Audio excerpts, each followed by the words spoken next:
Imagina se seu filho só se comunicasse com você na base do berro. E pra piorar, você começa a sacar que esse mini humano que você tá cuidando é na real um ET de outro planeta. Por mais que a vontade seja chutar o balde e desaparecer, você tá preso. É tipo uma backroom da vida real. E pra fechar com chave de ouro, você descobre que é o dono do Facebook. É, muito estranho. É por isso que hoje nós vamos mergulhar de cabeça em Vivarium, ou como eu gosto de chamar, onde eu posso pirar e incendiar tudo. O filme nos joga de cara numa cena que é um verdadeiro soco no estômago da natureza, mas que, acredite, é a chave mestra para desvendar cada mistério que vai vir. Nós temos um filhote de cuco, o maior folgado da floresta, invadindo um ninho alheio e sem cerimônia alguma, empurrando os passarinhos legítimos para fora. Tudo isso pra mãe adotiva, sem saber alimentar apenas ele. É meio pesado, né? Mas guardem bem essa imagem, porque ela volta, e quando volta, o significado é de gelar a espinha. Essa abertura não é aleatória, ela nos introduz ao paratisismo de ninhada, um fenômeno real e assustador. Uma espécie deposita seus ovos no ninho de outra, terceirizando a criação. O filhote invasor, que geralmente é maior e cresce mais rápido, domina o espaço e muitas vezes elimina os verdadeiros herdeiros. É uma estratégia de sobrevivência brutal. É crucial fixar essa ideia, pois ela é o alicerce para entender a verdadeira identidade das criaturas estranhas desse filme. A razão de ser desse lugar sem lógica e o motivo pelo qual a Gemma e o Tom se veem encurralados nessa armadilha, no fundo, Vivarium levanta uma questão perturbadora. E se a lógica predatória da natureza fosse aplicada à vida humana? A resposta, meus caros, é uma descida a um pesadelo que nós vamos desbravar juntos. A trama de Vivarium se desenrola com a Gemma, uma professora do primário, que é a personificação da calma e da dedicação. Um dia depois da rotina escolar, ela se depara com a preocupação de uma mãe sobre a saga de encontrar um novo lar. A velha história, o mercado imobiliário não dá trégua pra ninguém. Acredito que todo mundo aqui já passou por isso antes. Logo depois, a Gemma nota uma das suas alunas com um olhar melancólico fixado em alguns passarinhos mortos no pátio. Ao se aproximar, a garota pergunta o porquê daquele triste fim, e a Gemma, com paciência de um monge zen, tenta explicar que é parte da natureza, um ciclo onde outra ave talvez precisasse do ninho. A menina revoltada considera a cena terrível e a professora, com a expressão de quem já viu de tudo, apenas concorda que às vezes é assim mesmo. Aquela metáfora da Gemma já pairava no ar como um presságio do que estava por vir na vida da Gemma. E por falar em presságios, a cena muda e eis que surgiu Tom, o namorado da Gemma, descendo de uma árvore. Ele trabalha na manutenção da escola e divide seu sonho humilde, ter um dia o seu próprio carro para carregar as ferramentas. A Gemma, sem papas na língua, já manda real. Tom, troca essa camiseta, tu tá fedendo. Não vai entrar no meu carro com esse cheiro. Esse é aquele amor na base da sinceridade pura. A dupla segue pra imobiliária, onde são recebidos pelo Martin. Pense num sujeito excêntrico, que parece ter saído de um filme de terror dos anos 80, ou daquele tio que só aparece nas festas de fim de ano.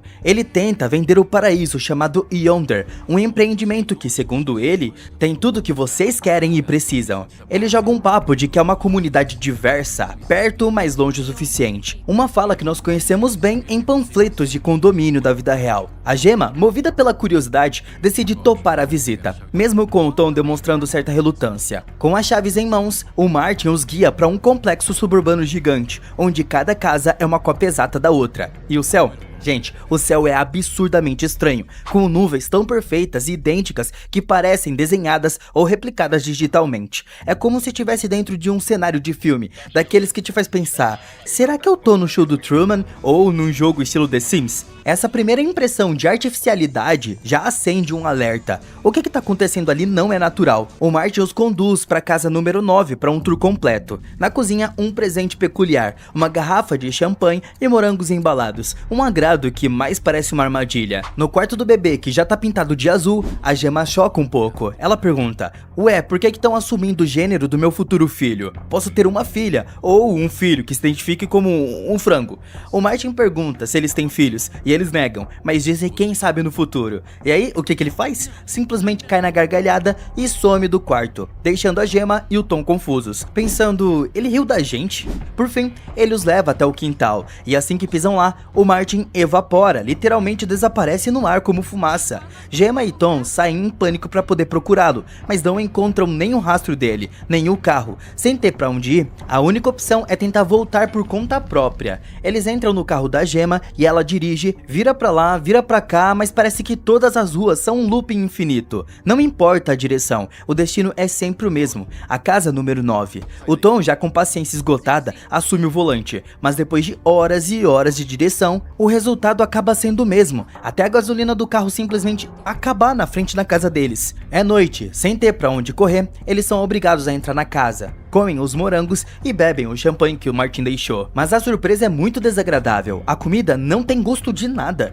é como mastigar isopor gourmet. Frustrados, eles resolvem dormir ali mesmo. Na manhã seguinte, o Tom pega a escada e sobe no telhado na esperança de encontrar uma saída de Yonder, mas lá de cima, a vista é desoladora, apenas mais casas idênticas, um complexo que parece não ter começo e nem fim. Para tentar manter a sanidade, o Tom decide: eu vou seguir o sol, é só ir reto que uma hora a gente sai daqui. Eles atravessam entre as casas, mas a maldição do loop se repete. De novo, eles voltam para casa deles, e de novo, a noite chega. E aqui, a gente começa a desvendar a bizarrice desse lugar. Apesar do filme não dar uma explicação mastigada, vários detalhes gritam que a Gemma e o Tom estão presos em uma realidade simulada. Já jogou The Sims ou assistiu Matrix?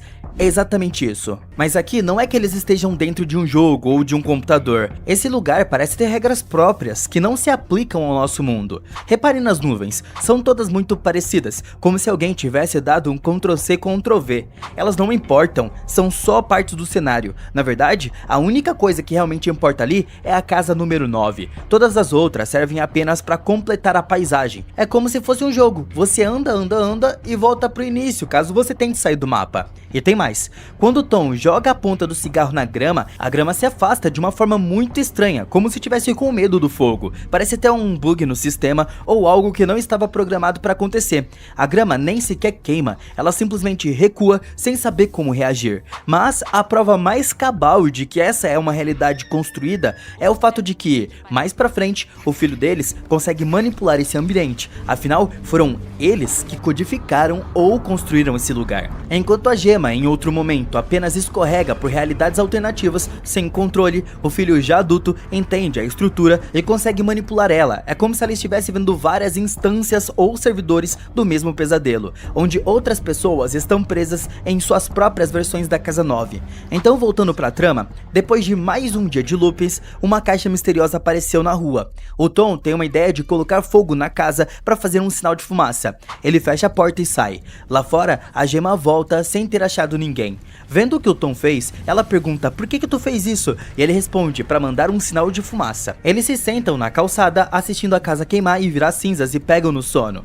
Na manhã seguinte, ainda tem fumaça no ar. Quando a Gemma acorda e vê outra caixa no meio da rua, ela levanta, acorda o Tom, e quando a Gemma abre a caixa, lá dentro tem um bebê recém-nascido, com um bilhete que diz: devem criá-lo para serem libertados. A Gemma pega o bebê e fala pro Tom: é um menino, igual o do quarto da Casa 9. Eles olham pra casa e quando a fumaça se dissipa, a casa estava completamente intacta, como se nada tivesse acontecido. A promessa de libertação é dada, mas o preço é a criação de algo que, como veremos, é mais uma peça desse ciclo bizarro. Com uma casa misteriosa intacta e um bebê recém-nascido em suas mãos, a Gemma e o Tom se veem presos a uma nova e bizarra realidade. O tempo passa e uma tentativa desesperada de pedir ajuda, eles escrevem ajuda no telhado da casa. Enquanto isso, o menino, que já estava bem grandinho para sua idade, os observa em silêncio durante o sono. Quando o casal acorda, a estranheza do filho se intensifica. Ele imita os movimentos deles e, com uma voz peculiar, repete toda a discussão que eles tiveram na noite anterior.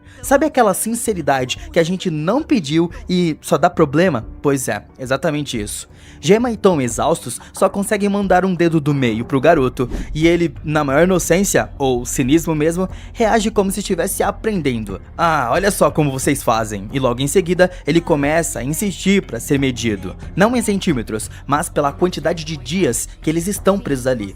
Chega o dia 98, o que significa que em apenas 3 meses o menino cresceu e já parece ter uns 10 anos. Depois de ser medido, ele vibra: eu cresço rápido como um cachorro, e começa a latir e correr pela sala. Enquanto isso, a Gemma se junta ao Tom, que já estava com a paciência esgotada da situação. Quem nunca se sentiu assim com uma criança ligada no 220? Aqui a conexão com a metáfora inicial do Cuco fica ainda mais explícita e perturbadora. Lembrando do pássaro parasita, ele se desenvolve em um ritmo absurdamente rápido, atingindo o tamanho adulto em poucas semanas, exatamente como o filho da Gema e do Tom. Além disso, filhotes de Cuco emitem sons altos e persistentes quando estão com fome, e são aves imitadoras, capazes de reproduzir sons e trejeitos de outras espécies. Tudo isso é espelhado no comportamento do menino, que grita por comida e imita o casal com uma precisão assustadora. É como se a natureza cruel do Cuco fosse transferida para uma forma humana, mostrando como algo que vemos como normal no reino animal pode ser aterrorizante quando aplicado à nossa própria espécie. Pouco depois, o menino se aproxima da Gema e pergunta se ela estava sobrecarregada, chamando ela de mãe. A Gema freia na hora e fala: calma aí, moleque, não sou a sua mãe, fica na tua aí no seu canto, não vem com essa não. E quando ele pergunta quem que é a mãe dele, ela responde que não sabe. O menino sai correndo repetindo não sei e latindo, até que volta e não para de gritar perto da Gema pedindo comida, incessantemente até ser servido. Esse é aquele momento que a paciência da gente vai pro saco. Depois de comerem com um nojo evidente da comida sem sabor, o Tom recolhe os pratos, joga no lixo numa caixa e deixa no meio da rua. Ele senta nas cadeiras na frente da casa fazendo guarda, esperando que alguém venha recolher o lixo. O puro tédio e desespero de quem não tem mais nada pra fazer. A Gema questiona o fato de que todos os dias eles esperam e nunca conseguem ver ninguém. Ela oferece café pro Tom, que aceita. E aproveitando a ausência da Gema, o Tom saca um maço de cigarros e acende um. É a única coisa real e com sabor que ele encontra ali. Mas quando ele escuta a Gema se aproximando, ele joga o cigarro no menino e a ponta cai na grama. A grama começa a queimar, revelando areia. Então, percebendo a farsa, o Tom pega a picareta e crava no chão, sacando que o lugar parece ter sido feito em uma mistura estranha de massinha e areia. Ele pega outra ferramenta, dá pra Gema e os dois começam a cavar. Pouco tempo depois, a Gema cansa e diz que eles devem parar, que não vão chegar a lugar nenhum. Pra ela, é só perda de tempo e de energia. É nesse momento de cansaço e frustração que a Gema olha pra rua e percebe que a caixa de lixo sumiu. Ela corre pra perguntar ao menino se ele mexeu nela, e ele, com aquela cara de quem não sabe de nada, diz que não. A Gema começa a desabafar, desesperada com o Tom, porque a caixa sumiu e ela só se distraiu por alguns minutos. Mas ele não responde, por mais que ela insista. Ela pede pra ele parar de cavar, e ele, exausto, pede pra ela deixar ele continuar. Pra ele, a única coisa que ele pode fazer pra se sentir útil e não enlouquecer é cavar ali até conseguir encontrar uma saída. É nesse momento que a gente se identifica com a loucura, né? Quando a noite chega, a Gema reclama que o Tom passa o dia inteiro cavando. Ele apenas responde com um sim monossilábico. A Gema insiste, perguntando se vai ser assim todos os dias. O Tom, com uma voz carregada de cansaço, responde: óbvio, pô, o chão deve levar pra algum lugar. Ela brinca: vai te levar pra Austrália. Então ele só diz e levanta para ir ao banheiro, deixando ela sozinha na cama. Mais tarde, os dois se entregam àquele delicioso terrível, sem perceber que a porta estava entreaberta e o menino estava lá, observando tudo em silêncio, com uma atenção assustadora. É muito constrangedor isso.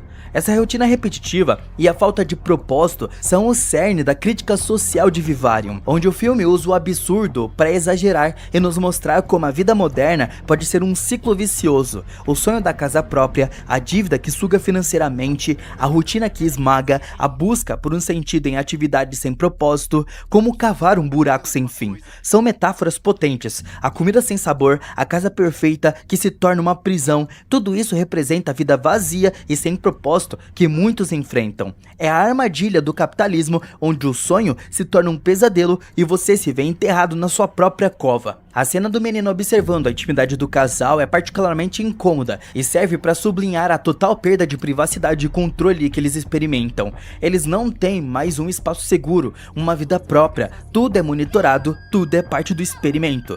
Na manhã seguinte, a Gema e o Tom escovam os dentes juntos e depois se arrumam para tomar café, seguindo a rotina diária. Depois de comer, o Tom levanta e diz pra Gema que vai voltar para cavar. Ela se oferece para ajudar, mas ele agradece e não aceita, deixando ela sozinha na mesa com o menino que imita os seus movimentos. Lá fora, o Tom senta para fumar um pouco, já sentindo dores e tossindo. Ele volta pro buraco, que está cada vez mais fundo, e continua cavando, sem parar de tossir. Pobre coitado. Dentro da casa, a Gema dorme ao lado da máquina de lavar, enquanto o menino não para de latir. Cala a boca, moleque. Pouco tempo depois, o menino liga a televisão e senta-se hipnotizado pelas figuras e sons estranhos que preenchem toda a tela, parecendo estender cada detalhe. Enquanto isso, mais uma vez, o Tom para de cavar e se recolhe no carro, onde a Gemma estava sentada em silêncio. Quando ele entra, comenta sobre o cheiro peculiar do veículo. Não um cheiro ruim, mas algo diferente de tudo lá fora, uma essência que a Gemma confirma. É por isso que ela gosta de ficar ali,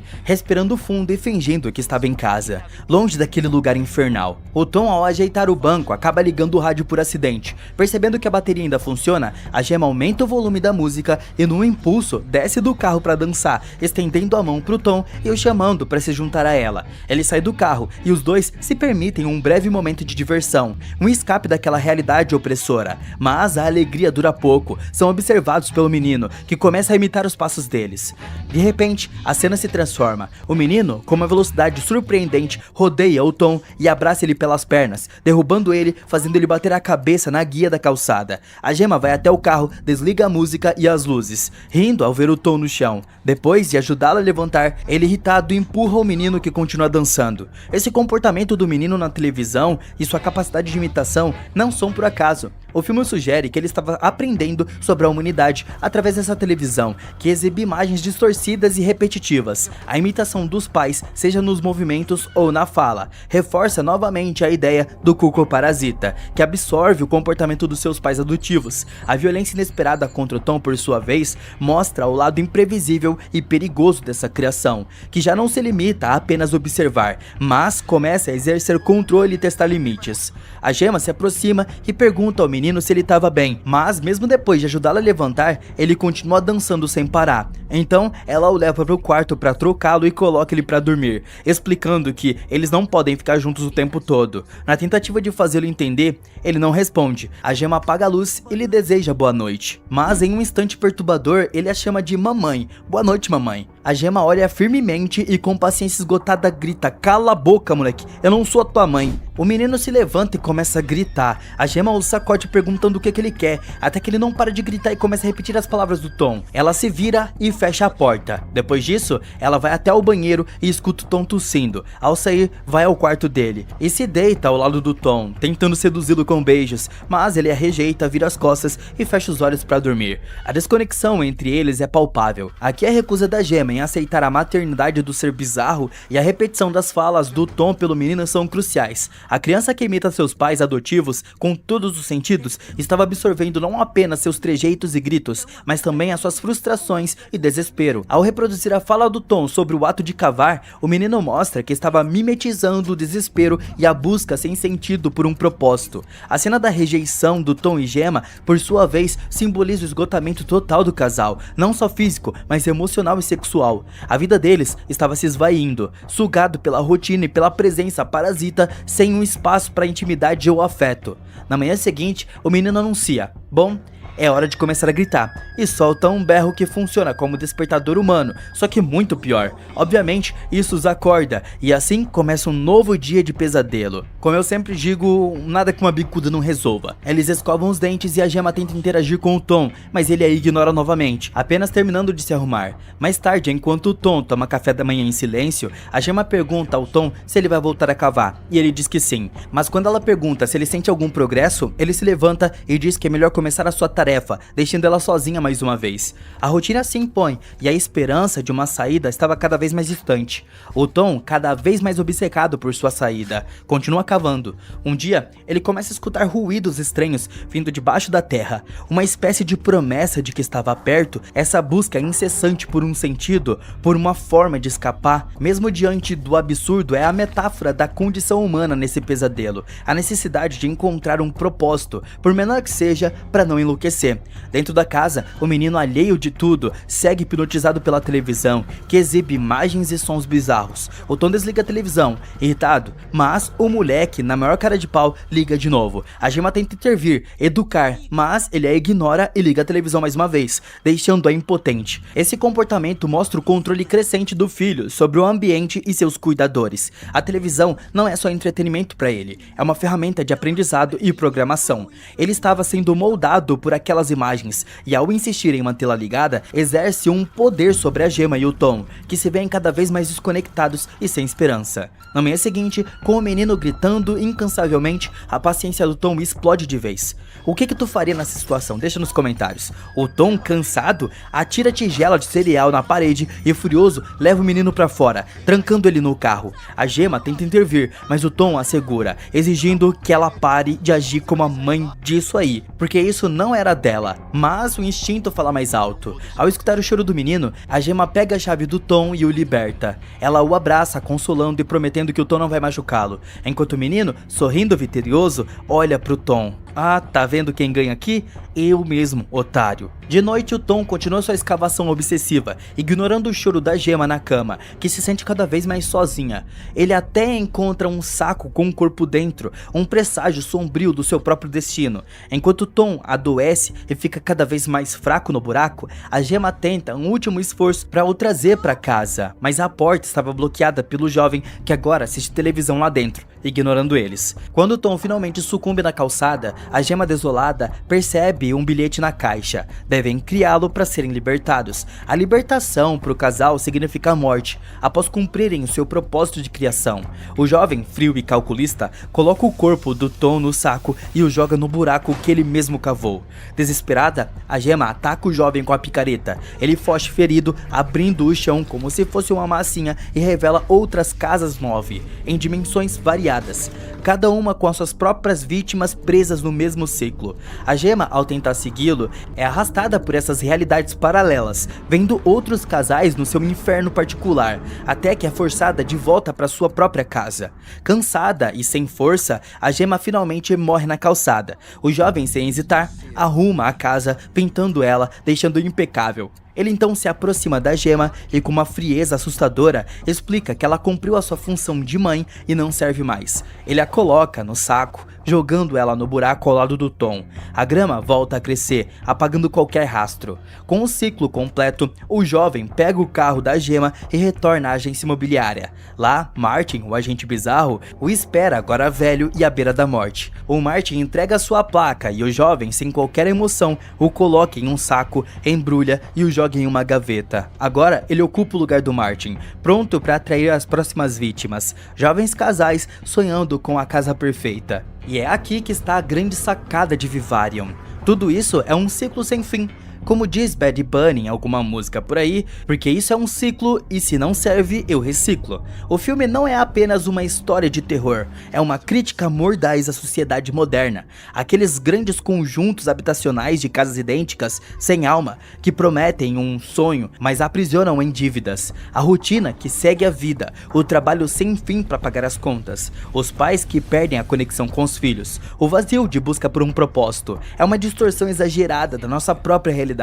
Uma isca que leva ao mesmo destino. Um ciclo onde você é consumido até não sobrar nada, apenas para ser substituído por uma nova vítima. Mas e aí, o que você achou de Vivarium? Essa análise faz sentido para você? Ou você pegou alguma outra mensagem? Deixa nos comentários. Muito obrigado por assistirem o vídeo até aqui e até a próxima.